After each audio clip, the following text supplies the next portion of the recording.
Hello friends, मी आज पहिल्यांदा माझ्या एकटीचा सोलो प्रवास शेअर करते, जी की माझी स्वतःबरोबरची छोटी ट्रिप होती. माझी बकेट लिस्ट मुंबई बघण्याची.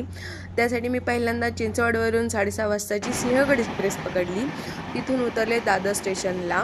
मी उतरले आणि माझ्यासमोर होती फक्त भयंकर गर्दी. लोक अक्षरशः मुंग्यांसारखे धावत होते.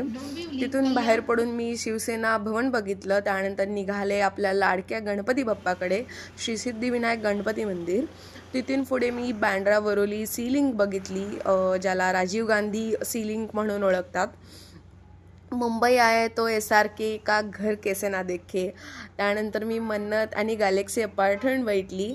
त्यानंतर मी मुंबईचा स्पेशल वडापाव खाल्ला. आहा, अप्रतिम होता. त्यानंतर मी गेले काळा घोडा येते. तिथे आहे national gallery of modern art. तिथे अप्रतिम असे पेंटिंग्ज आहेत.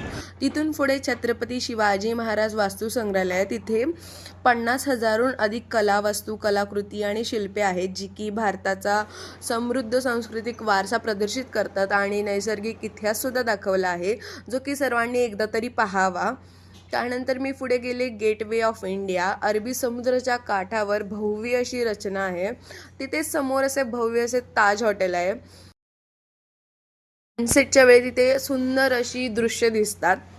त्यानंतर मी एक सुखाचा श्वास घ्यायला म्हणून मरीन ड्राईव्हवर गेले. खूप सुंदर जागा आहे. छान लाटांचा आवाज, वारा. मला तिथून निघावं असं अजिबात वाटत नव्हतं, पण परतीचा प्रवास करणं गरजेचं होतं. त्यासाठी मी निघाले दादर स्टेशनला. दादर स्टेशनवरून 6 वाजताची सिंहगड एक्सप्रेस पकडली.